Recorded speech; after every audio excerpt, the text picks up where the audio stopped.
আসসালামু আলাইকুম রহমতুল্লাহ ওবরাকাতুহু আলহামদুলিল্লাহি রাব্বিল আলামিন ওয়াসসালাতু ওয়াসসালামু আলা সাইয়্যিদিল মুরসালিন ওয়া আলা আলিহি ওয়া সাহবিহি আজমাইন আম্মা বা'দ। প্রিয় দর্শক শ্রোতা ভাই বোনেরা, আশা করি আপনারা সকলে ভালো আছেন। আজকে বিশ্বকাপ পরবর্তী সময়ে মনে হলো একটু সুযোগ নেই আল কোরআনের জ্ঞান ভান্ডার থেকে কিছু বিতরণ করতে। সেজন্য একটা শিরোনাম দিলাম, দেখতে পাচ্ছেন,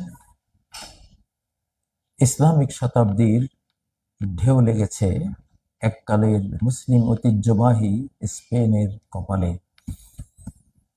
আসলে 1924-এ আমরা মুসলিমরা রাষ্ট্রীয়ভাবে বৈশ্বিকভাবে আমাদের সাম্রাজ্য হারিয়েছি, খেলাফত হারিয়েছি। রহমত, বরকত, মানবতাময় যে আমাদের রাষ্ট্র শাসন ছিল, যেখানে মূলত আল্লাহই হলেন সার্বভৌম, সকল কর্তৃত্বের অধিপতি, এবং তার রাসূল প্রফেট মুহাম্মদ সাল্লাল্লাহু আলাইহি ওয়াসাল্লাম তার পক্ষ থেকে তিনি প্রতিনিধিত্ব করেছেন সমগ্র মানব জাতির। তো সেই 1924 থেকে 100 বছরের মাথায় আবার মুসলিমদের হারানো ঐতিহ্য ফিরে পাওয়ার কথা। 1924 টু 2021-এ শেষ হয়েছে আরবি সেঞ্চুরি, আরবি শতাব্দী, যেহেতু সেটা ইংরেজি শতাব্দী থেকে 3 বছর কম হয়। তো আমি কাটায় কাটায় হিসাব করছিলাম যে 100 বছর শেষ হওয়ার সাথে সাথেই তো উত্থান শুরু হবে। 1924 থেকে 2021 আরবি শতাব্দী শেষ হওয়ার সাথে সাথেই আফগানিস্তানে মুসলিমদের একটা ইসলামী ইমারার উত্থান ঘটল। 20 বছরের যুদ্ধের পরিসমাপ্তি হলো তাদের বিজয়ের মাধ্যমে, সেটা আমরা সবাই জানি। 15ই আগস্ট 2021। আচ্ছা, আরেকটা শতাব্দী ইংরেজি শতাব্দী, সেটা 3 বছর বেশি হয়। তাহলে 1924 থেকে 2024-এ এসে বাংলাদেশে যে অলৌকিক জুলাই 36, যেটা 5ই আগস্টে সংঘটিত হলো, এটা একটা মিরাকল, সম্পূর্ণ আকাশ গাইডেড একটা বিপ্লব, দুর্নিবার বিপ্লব, মুসলিম উম্মার উত্থানের সাইক্লোনের এক দুর্লঙ্ঘ ঝাপটা সেদিন বাংলাদেশ থেকে আধিপত্যবাদকে একেবারে ঝাঁটাপেটা করে বিতাড়িত করেছে। অবশ্যই আমরা সবাই জানি, আমরা সবাই এনজয় করেছি সেটা। তো সেই ধারাবাহিকতা আমরা বারবার এটা বলি যে এটা শতাব্দীর পরিবর্তন হয়েছে, সেঞ্চুরির একটা চেঞ্জ হয়েছে। সেই 1924 টু 2024 এইটা ছিল শয়তানের শতাব্দী, সেটানিক সেঞ্চুরি। ব্ল্যাক ম্যাজিকের জয় জয়কার ছিল। এখন আর ব্ল্যাক ম্যাজিক, ট্যাটো পরে আর বিজয় আসবে না ইনশাল্লাহ। ট্যাটো আপনারা তো জানেন, ট্যাটো এগুলো সিম্বল, ব্ল্যাক ম্যাজিকের সিম্বল। এগুলোর বিজয়ের দিন শেষ হয়ে গেছে 2024-এ। এখন বিজয় আসবে আল কোরআনের ইনশাআল্লাহ। অবশ্যই এই বিজয় খ্রিস্টানরা আমাদের সাথী থাকবে, যেহেতু আমি আপনাদেরকে আয়াতটি বহুবার বলেছি, সূরা আল মায়েদার ওই আয়াতটি, যেখানে আল্লাহ তাআলা বলেছেন যে কোন অ্যালায়েন্স আমাদের বেশি কাছের আর কোনটা অনেক দূরের। তো সেটা সূরা আল মাইদার মধ্যে আল্লাহ তাআলা বলেছেন, সেখানে লাতাজিদান্না আশাদ্দান নাসি আদাওয়াতাল লিল্লাযিনা আমানুল ইয়াহুদা ওয়াল্লাযিনা আশরাকু, 82 নম্বর আয়াতে যেটা আল্লাহ বলেছেন সূরা আল মাইদার, যে অবশ্যই তুমি কঠিন আদাওয়াত, কঠিন শত্রুতায় পর্যবসিত অবস্থায় পাবে মুমিনদের বিরুদ্ধে। কাদেরকে? আল ইয়াহুদা ওয়াল্লাযিনা আশরাকু, যারা ইহুদি, জিউস এবং যারা মূর্তি পূজারী, এরা কঠিন শত্রু, এনিমি মুসলিমদের।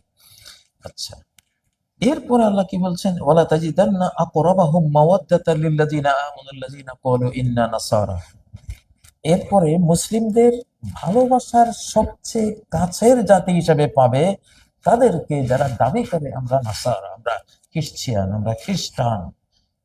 দেখুন, খ্রিস্টানদেরকে মুসলিম অ্যালায়েন্স এবং মুসলিম জাতির সবচেয়ে কাছের অমুসলিম জাতি হিসেবে আল্লাহ তাআলা নিজে এখানে ইনফরমেশন দিচ্ছেন আমাদেরকে। যালিকা বিআন্না মিনহুম কিসসিসিন। কেন তারা এত কাছে? কারণ ওদের মধ্যে অনেক আহ ধর্ম বিশেষজ্ঞ পণ্ডিত আছে, জ্ঞানী গুণী আছে, মানে মুসলিম ওলামাদের মতো আহবাররা সেখানে আছে, জ্ঞানীরা আছে।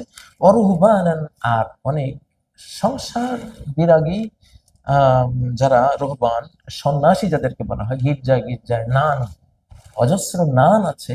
মরিয়ম আলাইহিস সালাম যেমন বাইতুল মুকাদ্দাস মসজিদে সংসার ত্যাগী হিসেবে ছিলেন, এরকম বহু সংসার ত্যাগী আল্লাহতে নিজেকে সমর্পণ করে ওরা গির্জায় গির্জায় পড়ে আছে।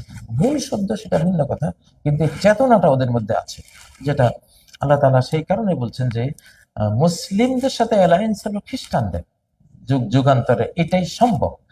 আর মুশরিকদের সাথে অ্যালায়েন্স হলো ইহুদিদের।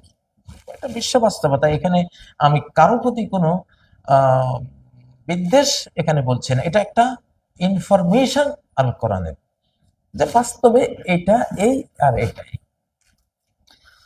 তো যাই হোক, আল্লাহ আরো বলছেন ওয়ান্নাহুম লা ইস্তাকবিরুন, তাদের মধ্যে অহংকার কম। অন্যান্য জাতির মধ্যে যে অহংকার থাকে, খ্রিস্টান জাতির মধ্যে অহংকারটা একটু কম। এবং মুহাম্মদ সাল্লাল্লাহু আলাইহি ওয়াসাল্লাম ওই হাদিসটি সহিহ মুসলিম বর্ণিত, সাতুসালিহুনা রূম সালানা আমিনা, অচিরেই তোমরা রোমদের সাথে, রোম খ্রিস্টানদের সাথে তোমরা একটা নিরাপদ সন্ধিতে উপনীত হবে। সুবহান আমিনা ফাতুন সারুনা ওয়া তাসলামুনা ওয়া তাগনামুন, তোমরা বিজয়ী হবে, সাহায্য প্রাপ্ত হবে, তোমরা নিরাপত্তা প্রাপ্ত হবে, এবং তোমরা গনিমত পাবে, যুদ্ধ লব্ধ সম্পত্তি তোমরা লাভ করতে পারবে এই অ্যালায়েন্সের কারণে। যাই হোক, এটা একটা ভিন্ন প্রসঙ্গ। আমাদের জিওপলিটিক্যাল বাংলাদেশে বর্তমানে এই কথাগুলো আসতে পারে যে আসলে কারা আমাদের কাছে, কারা আমাদের দূরে, কোন দিকে যেতে হবে। বাংলাদেশের যে বর্তমান গতি, আমি আমাদের মাননীয় প্রধানমন্ত্রী তারেক জিয়া সাহেব, আমি তার প্রসঙ্গে আজকে আসবো, যে শতাব্দীর আরেকটা ঢেউ কিন্তু লেগেছে জিয়া ফ্যামিলিতে, যেটা একটু পরে আমি আসছি। শতাব্দীর অনেকগুলো তরঙ্গ আসতেছে, ইসলামিক শতাব্দীর ঘূর্ণিবার সাইক্লোন একটার পর একটা আসতেছে। প্রেসিডেন্ট জিয়া নিহত হয়েছেন, আমরা সবাই নয়নাস্র বিসর্জন দিয়েছি। বাংলাদেশের কোনো মানুষ, আমি জানি না, একান্ত কঠিন শত্রু ছাড়া আহ না কেঁদে কেউ পারেনি প্রেসিডেন্ট জিয়ার সেই শাহাদাত বরণের সময়। সেটা আমাদের দগদগ করা ক্ষত আমাদের ভিতরে এখনো আছে, আমরা জানি। তো সেটাও ৪৫ বছর পরে আজকে তার হত্যাকাণ্ডের মূল কারণটা, মোটিভটা, সেটা বেরিয়ে আসতেছে। এটা কিন্তু শতাব্দীর ঢেউ, শতাব্দীর ঢেউ। এতকাল কেন এটা চাপা পড়েছিল, আল্লাহ সেটা প্রকাশ হতে দেননি, কারণ ওই সময় প্রকাশ হয়েও কোনো লাভ হতো না। হ্যাঁ, এমন এক সময় আল্লাহ প্রকাশ করেছেন যখন ইসলামিক শতাব্দীর দুর্নিবার, হ্যারিকেন, টাইফুন, সাইক্লোন এবং রহমত, বরকত, এটার নেয়ামত চতুর্দিকে এখন যাবে। সকল জুলুম অত্যাচারের মূল কাহিনীগুলো প্রকাশ পাবে, জাস্টিস হবে, মুসলিমদের জাস্টিস হবে। এটা জাস্টিসের শতাব্দী, এটা সত্য প্রকাশের শতাব্দী, এটা একটি কোরআনিক শতাব্দী, ইসলামিক শতাব্দী, মানবতার শতাব্দী, দয়া মায়ার শতাব্দী, জান্নাতে যাওয়ার একটা শতাব্দী, আল্লাহতে সমর্পিত জাতির সর্বশেষ বিশ্বায়ন, গ্লোবালাইজেশনের শতাব্দী। সেজন্য জিয়া হত্যাকাণ্ডের মূল জিনিসগুলো এই শতাব্দীতে প্রকাশ পাওয়ার জন্য অপেক্ষমান ছিল যেন। আলহামদুলিল্লাহ। তো স্পেনের কপালে যে ঢেউটা লেগেছে, আপনারা নিশ্চয় জানেন যে স্পেনের বর্তমান প্রধানমন্ত্রী যখন কথা বলেন, আমার কাছে মনে হয় যেন একজন মুসলিম কথা বলছে। তার কথাবার্তাগুলো এবং ফিলিস্তিনের পক্ষে বা মুসলিম জাতিসত্তাগুলোর পক্ষে তারা যে ভূমিকা নিয়েছে, যে কথাগুলো বলেছে, বা ফিলিস্তিনের শত্রুদেরকে বা যারা জালিমদের পক্ষ নেয় তাদের জাহাজগুলো ভিড়তে দেয়নি, অনেক অনেক বিষয় আছে, আমি সেদিকে যেতে চাই না। তো তো কালকের এই যে বিজয়টা স্পেনের হলো, স্পেন কিন্তু 750 বছর মুসলিম ঐতিহ্য ধারণকারী লালনকারী একটি রাষ্ট্র। এখানে আলহামরা যে প্রাসাদ রয়েছে, লাল প্রাসাদ রয়েছে, কর্ডোবা যে ঐতিহ্য রয়েছে। ইমাম কুরতুবী, তাফসিরে কুরতুবীর যে লেখক ইমাম আল কুরতুবী, সে মানে কুরতুব মানে হলো কর্তবা, মানে কর্ডোবা, যেটাকে ইংরেজিতে কর্ডোবা বলে। কর্ডোবার ইমাম কুরতুবীর লেখা যে তাফসির আমরা পড়ি, সেটা তো স্পেনের সাথে জড়িত।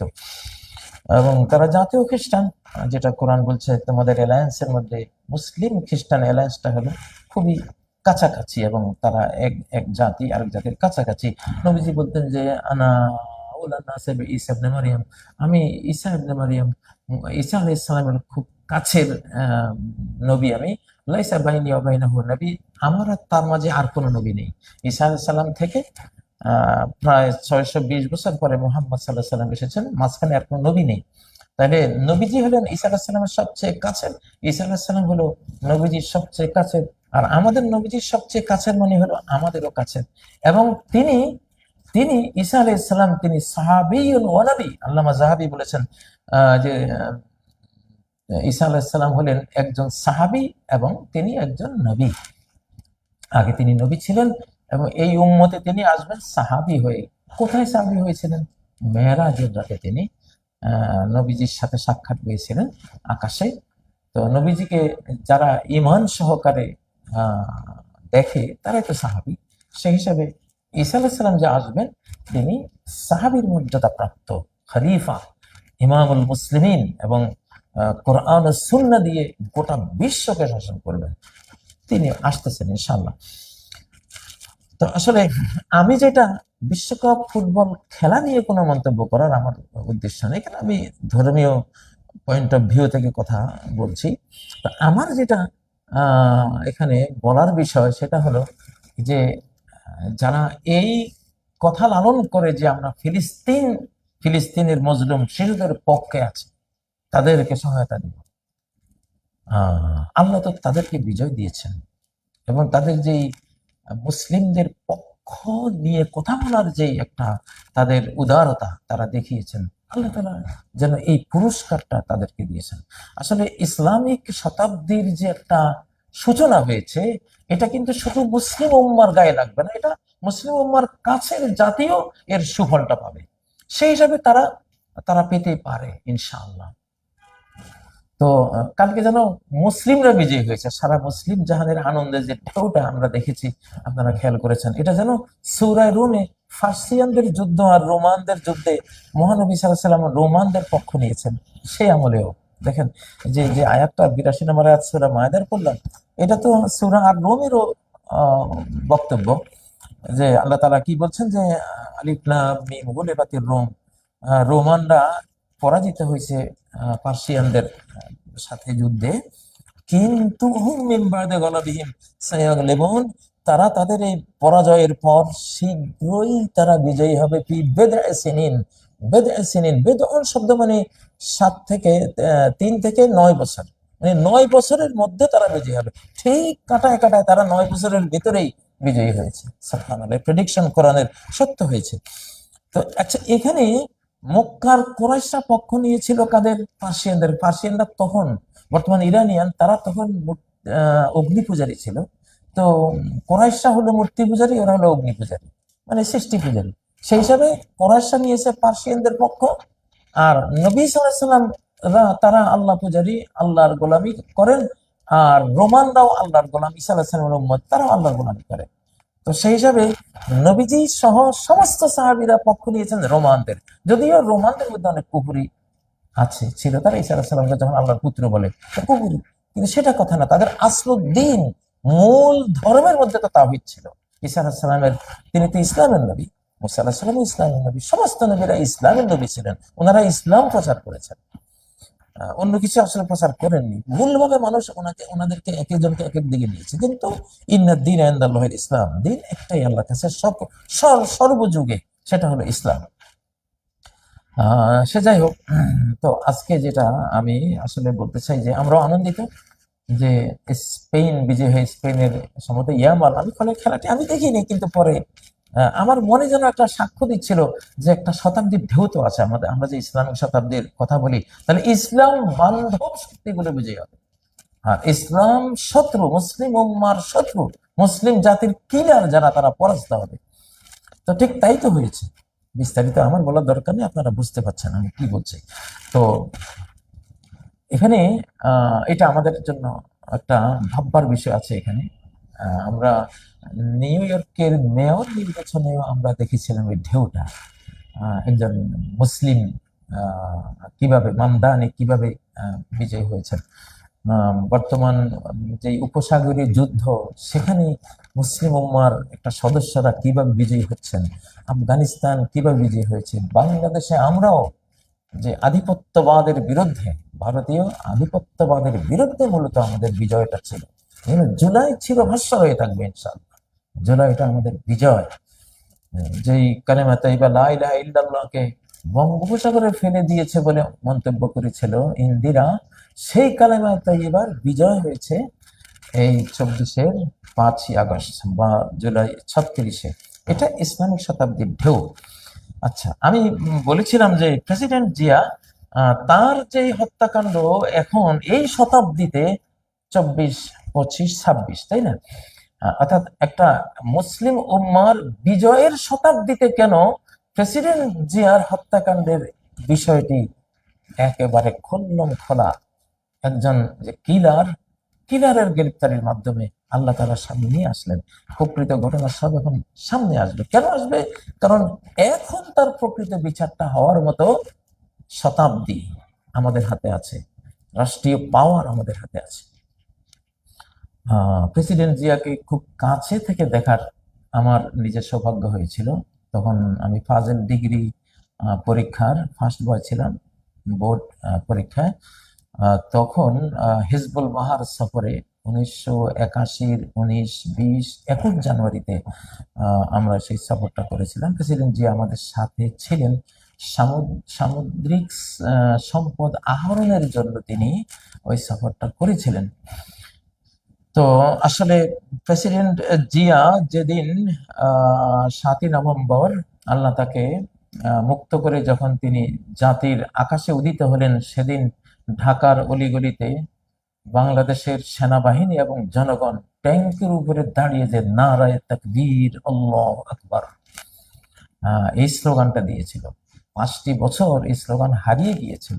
ওই যে জয় বাংলা স্লোগান ছিল, আল্লাহু আকবার। আল্লাহর এই পৃথিবীতে, আল্লাহর এই বাংলাদেশে ইসলামের জন্য নেয়া এই বাংলাদেশ মানচিত্রে কদরের রাতে 1947-এর 14ই আগস্ট, সেদিন 27শে রমাদান, লাইলাতুল কদরের সম্ভাবনাময় রাত, হয়তো বা কদরই ছিল সেই রাত। সেই রাতে এই মানচিত্রটা রেড ক্লিফ, ব্রিটিশ অফিসার যে রেড ক্লিফ এটা মানচিত্রটা এঁকেছিলেন, ঘোষণা দিয়েছিলেন সেদিন ছিল 27 রমাদান, কদরের সবচেয়ে সম্ভাবনাময় রজনী। তাহলে কদরের রাতে জন্ম নেয়া রাষ্ট্র, রমাদানে জন্ম নেয়া রাষ্ট্র, কোরআনের মাসে জন্ম নেয়া রাষ্ট্র, এই রাষ্ট্রে নারায়ে তাকবীর আল্লাহু আকবার থাকবে না, কল্পনা করা যায়। কিন্তু এই ঘৃণ্য একটা দুর্ভাগ্য আমাদের তো কপালে অতিক্রান্ত হয়েছে। 71-এর পরে নারায়ে তাকবীর আমরা দিতে পারিনি। আল্লাহ তাআলা প্রেসিডেন্ট জিয়ার কপালে সেই সৌভাগ্যটা লিখেছেন। তিনি যখন ক্ষমতায় আসলেন, এই দেশের আলেম সমাজ, সর্বস্তরের আলেম সমাজ তখন মাঠে এসেছে, মুসলিমরা মাঠে এসেছে নতুন করে নারায়ে তাকবীর, সেনা এবং জনগণ একসাথ হয়ে দিয়েছে। আসলে কোনো অভ্যুত্থান বা কোনো কিছু সফল হতে হলে সেনাবাহিনী দিয়ে শুধু হবে না, জনগোষ্ঠীর সাথে সেনাবাহিনীর ঐক্য হলে তখন অভ্যুত্থান সফল হয়। এটার এক্সাম্পলও বাংলাদেশে আছে। কিন্তু প্রেসিডেন্ট জিয়ার সময় জনগণ কোনো সাড়া দেয়নি, বরং জনগণ ঐক্যবদ্ধ হয়ে প্রেসিডেন্ট জিয়ার পক্ষ নিয়েছিল। আবেগ দিয়ে প্রেসিডেন্টকে জীবিত অবস্থায় যা বরণ করেছিল তার চেয়ে বহুগুণ বেশি তার জন্য আবেগ আপ্লুত হয়েছিল তার শাহাদাতের পর। তো আল্লাহ তার শাহাদত কবুল করুন, আমরা সেটা মনে করি। কারণ কোনো মানুষ আল্লাহর কাছে যদি সে ক্ষমাপ্রাপ্ত না হয়, দোষে গুণে মানুষের দোষ থাকতেই পারে। রাজনৈতিক নেতৃবৃন্দকে কথা বলতে গেলে আমার একটু সংকোচ বোধ করি, কারণ কে যে কোন দিকে কোন মতলবে ঘুরায় ফেরা। ইউনূস সাহেবের ব্যাপারে একটা কথা বলেছিলাম, যে ইউনূস সাহেবরা এখন যেহেতু 24-এ আমারই বারবার আমার মুখ থেকে আপনারা শুনেছেন যে শতাব্দী চেঞ্জ হয়েছে, ইসলামিক শতাব্দী চেঞ্জ হয়েছে। শতাব্দী চেঞ্জ হলে এটা গণতান্ত্রিক নিয়মে সরকার আসবে না, মনোনয়ন নির্ধারণে আসবে, আল্লাহ তাআলার পক্ষ থেকে মনোনয়ন হবে। হযরত মাহদী আলাইহিস সালাম নির্বাচিত হয়ে আসবেন না, আল্লাহ নির্ধারণে আসবেন। ঈসা আলাইহিস সালাম নির্বাচন করে পাশ করে আসবেন না, সরাসরি আল্লাহর নির্ধারণে মনোনয়নে আসবেন। আমি বলেছিলাম ওই কথাটা, যে ইসলামিক শতাব্দী যখন আসে তখন এটা গণতান্ত্রিক তন্ত্রমন্ত্র দিয়ে কেউ ক্ষমতায় আসে না, তখন আসে মনোনয়ন নির্ধারণ আল্লাহ তাআলার পক্ষ থেকে। এটাকে ইজতেবা, ইস্তেফা এগুলি বলে। সেটা ভালো হতে পারে, সেটা মন্দ হতে পারে। আমরা যদি মন্দ হই, আমাদের জন্য মন্দ একজনকে আল্লাহ নির্বাচন করে নির্ধারণ করে দিবেন, আমরা যদি ভালো হই, আমাদের জন্য ভালো একজন নির্ধারণ করে দিবেন, সেটা ভিন্ন। কিন্তু আমার কথাকে অপব্যাখ্যা করে এটাকে বানিয়েছে, মানে ইউনূসকে নাকি আমি একেবারে নবীদের কাতারে নিয়ে গেছি। লা হাওলা ওয়ালা কুওয়াতা ইল্লা বিল্লাহ। ইউনূস সাহেবের ব্যাপারে আমি শুধু ইউনূস সাহেবের ব্যাপারে কথা বলিনি, সিস্টেম চেঞ্জ হয়েছে। যে এখন এখন আপনারা গভীরভাবে নিরীক্ষা করলে দেখবেন, বুঝবেন যে আসলে কি নির্বাচনেই আসছে, নাকি আসলেই এটা একটা নির্ধারণ, পূর্ব নির্ধারণ। এটা আকাশ থেকে আল্লাহ অনুমোদন করেন, এটা হয়। সে কথাটা বলেছিলাম, কিন্তু সেই কথার বহু অপব্যাখ্যা করা হয়েছে। আজকে আমি একটু মুখ খুললাম সে বিষয়ে, আমি সেটা তো বলিনি।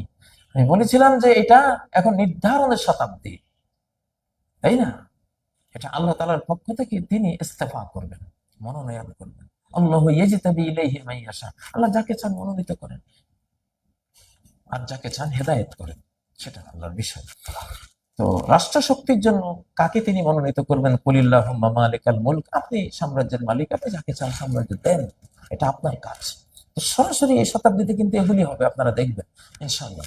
তো প্রেসিডেন্ট জিয়ার ব্যাপারে যেটা আহ, বলতে চাই, এটা অবশ্যই তার এই হত্যাকাণ্ডের সাথে তার হত্যার পরের বেনিফিশিয়ারিরা জড়িত, কোনো সন্দেহ করার মতো অবকাশ অন্তত আমাদের কাছে নেই। যারা আমরা কোরআনিক লেন্স দিয়ে এক একটা ঘটনাকে দেখি, তখন এটা আমরা বুঝি। হয়তো ভেতরের কিছু হিংসুক, হিংসা বিদ্বেষকারীরা তো আছে, থাকবে, কিন্তু মূলত এটা বাহির থেকেই এটাকে প্ল্যানিং প্রোগ্রামিং করা হয়েছে, এটা আমরা তখনও বিশ্বাস করতাম, আর এখন আরো আমরা একিন করি এটা। তো প্রেসিডেন্ট জিয়াউর রহমানকে খুব কাছে থেকে দেখেছি আমি নিজে। বাংলাদেশের কোনো প্রেসিডেন্টকে এতটা কাছে, এতটা এতটা একেবারে সরাসরি তার এক টেবিলে বসে তার সাথে কিছু নাস্তা করা, তার সাথে তার একবারে সামনে বসে কিছু কথা শোনা। একটা হিজবুল বাহার সফরে হাজার হাজার ছাত্রছাত্রীর সাথে আমিও ছিলাম, আমার সেটা হয়েছে। তো আসলে এই জন্য তাকে আমরা ভালোবাসা দিয়েছি। আমার ব্যক্তিগতভাবে আমার পিতা হযরত মাওলানা আব্দুল গনি রাহিমাহুল্লাহ, আমি এক কিংবদন্তি পিতামাতার সন্তান, এক কিংবদন্তি পিতামহের সন্তান, এক কিংবদন্তি মাতামহের সন্তান। একদিন বলবো ইনশাআল্লাহ, গৌরব না, গৌরব না, মানুষের তো কিছু ইতিহাস থাকে। সেই হিসাবে আমার পিতা হযরত মাওলানা আব্দুল গনি রাহিমাহুল্লাহ, প্রেসিডেন্ট জিয়া তাকে প্রতি রমজানে নিয়ে আসতেন তাদের বাসায়, এবং তারাবি পড়তেন আমার পিতার পেছনে। আমার পিতা এমন একজন হাফেজ ছিলেন, আমি সারা জীবন তার কোনো লোকমা পড়তে দেখিনি তারাবির নামাজে, যে একজন হাফেজ কোনো আটকে গেছে কেউ বলে দিয়েছে, আমার আমার লাইফে আমি দেখিনি। তো প্রেসিডেন্ট জিয়া প্রতি রমজানে তার বাসায় ওনাকে দাওয়াত দিয়ে আনতেন, বেগম খালেদা জিয়া আমার পিতাকে রান্না করে খাওয়াতেন, এবং সেই টানে আমার বড় ভাইয়ের বড় মেয়ের নাম আমার পিতা রেখেছিলেন খালেদা জিয়ার নামে। খালেদা, আমার সে ভাতিজির নাম রেখেছিলেন খালেদা, খালেদা জিয়ার নাম থেকে নিয়ে। আমার পিতার মুখে আমি শুনেছি, উনি বলতেন যে 1930 থেকে 1981 জিয়ার হত্যাকাণ্ড পর্যন্ত আমার পিতা বলতেন যে আমার 50 বছরের রাজনৈতিক জীবনে আমি একজন মাত্র প্রেসিডেন্ট পেয়েছি এই বাংলাদেশকে ভালোবাসে, বাংলাদেশি জাতিকে ভালোবাসে, এই জাতির উন্নয়ন মনে প্রাণে সে কামনা করে। আমার পিতা হযরত মাওলানা আব্দুল গনি রাহিমাহুল্লাহ, হাফেজে কোরআন, সর্বশেষ নোয়াখালী ইসলামী এলিয়ার প্রিন্সিপাল ছিলেন, ঢাকা আলিয়ার হাদিসের ওস্তাদ ছিলেন, ঢাকা বিশ্ববিদ্যালয়ের উর্দু টিচার ছিলেন, বাংলাদেশের আলিয়া ঘরানার সবচেয়ে বড় বড় আলেমদের তিনি ওস্তাদ। তার মুখে আমি এটা শুনে আমিও ভক্তি করতাম। আর আমি তো হিজবুল বাহাদ সফরে যখন প্রেসিডেন্ট জিয়ার সাথে গিয়েছিলাম, প্রেসিডেন্ট জিয়ার সেই কথা আজও আমার কানে বাজে। তিনি ছাত্রছাত্রীদেরকে নিয়ে প্রথম যে মিটিংটা করেছিলেন, বলেছিলেন আমার মৌলভী সাহেবরা কই, বিসমিল্লাহির রহমানির রহিম বলে প্রথম যে কথাটা তার মুখ থেকে এসেছে সেটা ছিল এটা, আমার মৌলভী সাহেবরা কই। মাননীয় প্রধানমন্ত্রী জনাব তারেক জিয়া, আপনার পিতা ধন্য হয়েছেন, আল্লাহ ওনাকে ওলামাদের ভালোবাসা দিয়েছিলেন, তিনি ওলামাদেরকে ভালোবাসা দিয়েছিলেন। আপনার মায়েরও এই বৈশিষ্ট্য ছিল, ওলামায়ে কেরামকে কষ্ট দেননি, ওলামাদের সাথে নিয়ে চলেছেন। আমরা আপনার মায়ের সাথে আমাদের বিভিন্ন মিটিং এ, সেমিনারে আমরা ছিলাম, আমরা দেখেছি ওনাকে খুব কাছে থেকে, ওনাকেও আমরা ওনার আচরণগুলো আমরা প্রত্যক্ষ করেছি। আপনার সাথে হয়তো আমার এখনো সেভাবে কাছাকাছি হয়নি, কিন্তু আমরা খুব কাছের মানুষ। আমরা মন দিয়ে এই বাংলাদেশকে যে ভালোবাসে, এই বাংলাদেশি এই মুসলিম উম্মাকে যে ভালোবাসে, বাংলাদেশি মানচিত্রের স্বাধীনতা অখণ্ডতাকে যারা ভালোবাসে, আমরা তাদেরকে ভালোবাসবই ইনশাআল্লাহ। তো প্রেসিডেন্ট জিয়ার কাছে প্রথম শুনেছি যে আমার মৌলভী সাহেবরা কই। আমরা 14 জন ছিলাম দাঁড়িয়েছি।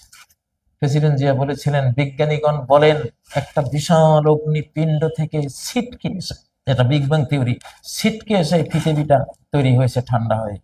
তো আমার প্রশ্ন, জিয়া বলছেন, আমার প্রশ্ন, ওই অগ্নিপিণ্ডটা কোত্থেকে আসলো? এই পৃথিবী না হয় বিশাল অগ্নিপিণ্ড থেকে আসলো বুঝলাম, কিন্তু ওই মাদার অগ্নিপিণ্ডটা কোত্থেকে আসলো? এই জবাব কোনো বিজ্ঞানীরা দিতে পারেননি। এই জবাব দিয়েছেন আমার মৌলভী সাহেবরা। মৌলভী সাহেবরা বলেন, আপনারা কি জবাব দিয়েছিলেন?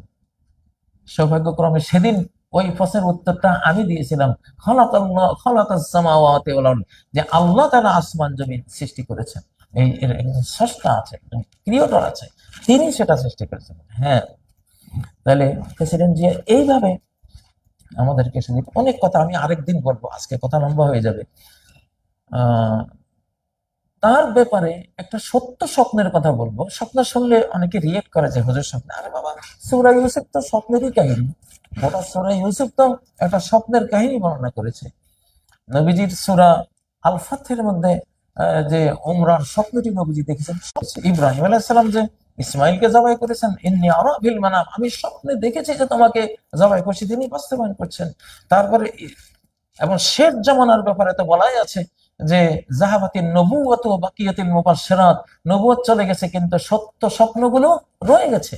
নবীজি প্রতিদিন সালাম ফিরিয়ে, ফজরের সালাম ফিরিয়ে জিজ্ঞাসা করতেন, হাল রাআ মিনকুম রুইয়া, তুমি কি স্বপ্ন দেখেছো? স্বপ্ন হলো এই 3D ডাইমেনশনের সাথে হায়ার ডাইমেনশনের যোগাযোগ সূত্র, ড্রিম চেইন, ড্রিম চ্যানেল। স্বপ্নকে যে অবজ্ঞা করে তার ঈমানের ব্যাপারে ঘাটতি আছে, কারণ সেটা তো ওহির 46 ভাগের এক ভাগ। 46 নবীজি বলছেন, আরুইয়া সাদাকা জুজউন মিন সিত্তাতিন ওয়া আরবাঈনা জুজআন মিনান নবুওয়া। বুখারীর যে হাদিস, কিতাবুর রুইয়ার হাদিস, স্বপ্ন অধ্যায়ের হাদিস, যে সত্য স্বপ্ন হলো নবুয়তের 46 অংশের একটি অংশ। এই হাদিসের ব্যাখ্যা আমি পরে করব আরেকটা এপিসোড ইনশাআল্লাহ। তো একজন আমাদের গাবতলী মাদ্রাসা, যেখানে আমি প্রায় আজকে 40 বছর থেকে যেখানে আমি পড়িয়েছি, সেখানে একজন কোরআনের টিচার ছিলেন হযরত মাওলানা সুলতান আহমদ, আমার পিতারই ছাত্র ছিলেন। অত্যন্ত, আমরা মালিকুল আমসাল বলতাম, এক্সাম্পলের রাজা। প্রত্যেকটা কথা একটা এমন সুন্দর এক্সাম্পল দিতেন, মানে একটা বিশাল মানে পার্ট, একটা বিশাল একটা দার্স একটা এক্সাম্পলে সবাই বুঝে যেত। তো তিনি বলেছেন যে প্রেসিডেন্ট জিয়া যেদিন ক্ষমতায় আসে সেদিন আমি, হযরত মাওলানা সুলতান আহমদ, উনি মারা গেছেন, আল্লাহ ওনাকে জান্নাত নসিব করুন। প্রেসিডেন্ট জিয়াও আজকে নেই, আল্লাহ তাদেরকে জান্নাতে সম্মিলিত করুন, দোয়া করি। তিনি বলেছেন যে আমি স্বপ্ন দেখলাম যে যেদিন ভোরে প্রেসিডেন্ট জিয়া যেদিন ক্ষমতায় আসছে সেদিন রাত্রে স্বপ্ন দেখছি যে একটা ভাঙ্গা গ্রামে আমি দাঁড়িয়ে আছি, চর, লক্ষ্মীপুর চরে ওনার বাড়ি। তো ঘরগুলোর চাল নেই, কোনোটার বেড়া নেই, কোনো ওয়াল নেই, মানে খুব ভাঙ্গাচোরা অবস্থা। তো এখানে ট্রাকের বহর আসছে বিভিন্ন নির্মাণ সামগ্রী নিয়ে।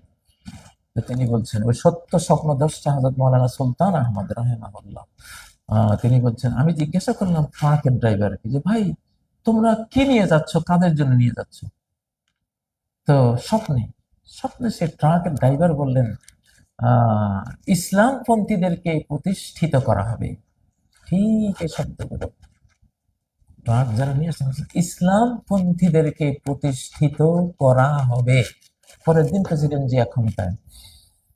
বুঝতে পারছেন, আসলেই তো প্রেসিডেন্ট জিয়া সেই ইসলামিক দলগুলোকে একবারে রাজনীতি করার বৈধতা দিয়েছেন, আলহামদুলিল্লাহ। আজকে এই জন্যই আসলে বিএনপি জামাত এবং যে যে জামাত ইসলামের সাথে, খেলাফতের সাথে, আলেম ওলামার সাথে বিএনপি যে সভ্যতাটা, এটা আসলে ওখান থেকে।